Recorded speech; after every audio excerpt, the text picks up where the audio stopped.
So hello mga mare, nandito na naman ulit ang inyong tendera guys, no. So wala pa akong ligo diyan, nagbihis na lang ako ng damit at kami guys, nagulat talaga kami no dahil si Kuya Drizzt ngayon lang nagsabi na nakagat siya ng pusa at namatay daw yung pusa 2 months ago na, at buti na lang talaga nagba-vlog ako, nakita ko doon kung kailan yung paano namin kay Ate Amshi, nagpabunot ba kami ng ipin kay Ate Amshi last month pa, yung April pa yun.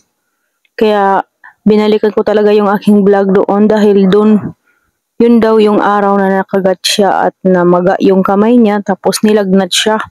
Tapos 2 weeks ago, yun, namatay yung pusa, no. So, ayan, dali-dali naman akong nagbihis, no. Kahit kagigising ko lang dyan, nagbihis agad ako at pupunta talaga kami ngayon ng Katbalogan.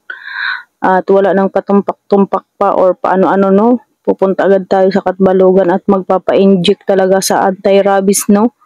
Pero hindi naman ako kinakabahan guys, kasi dati talaga is Kuya Drizzt is na-vaccine na naman yan siya. Noong year 2017 ata yun, nakagat din siya ng pusa tapos nagpa-inject kami.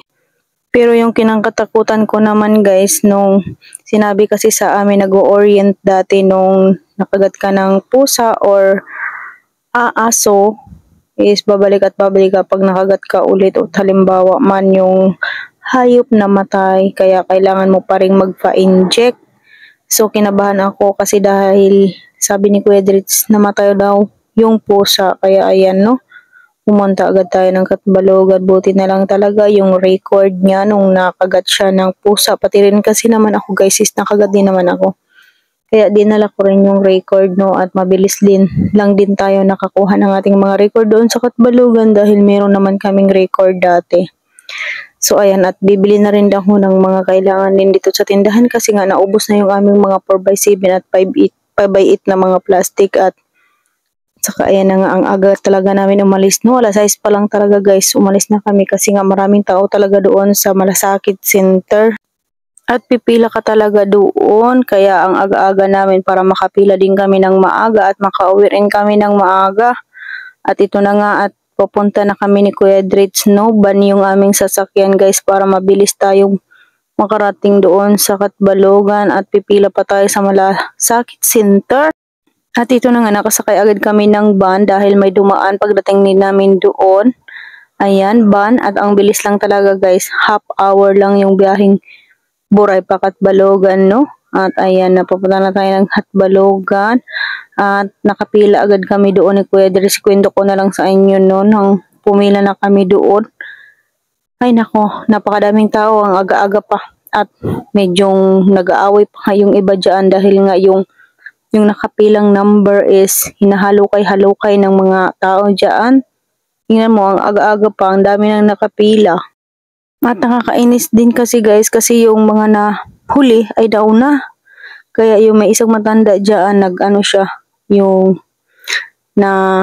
nag-isog ba, na siya daw yung nauna. Tapos ngayon, bakit daw nahuli? At nagkamali pa ako dyan, kaya bumalik ako pagkuha ng record ni Kuya Drizzt, no. Dahil yung nakuha ko yung record ko, hindi naman yung si ako ang babaksinan, si Kuya Drizzt naman. Kaya bumalik talaga ako sa baba at doon talaga kami nagtagal sa record ni Kuya Drizzt dahil ang dami ng tao nung bumalik ako doon sa baba.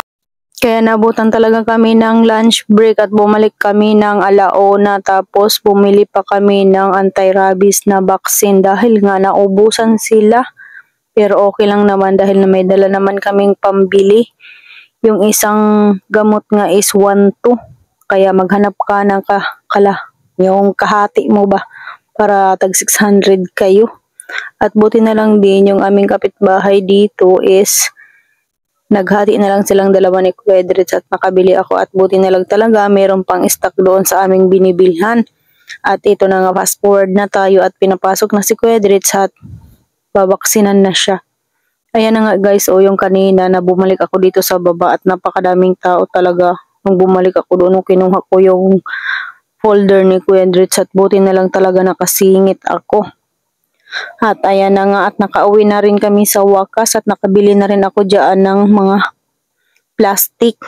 At ito na nga, at nakauwi na rin ako dito sa bahay namin at naningil agad ako dahil nga hapon na ako nakauwi.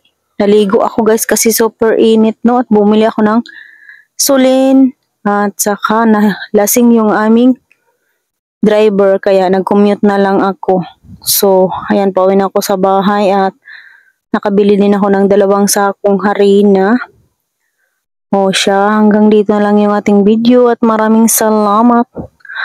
At sa mga hindi pa nakapalo, please follow and like my video. Thank you so much and God bless you all.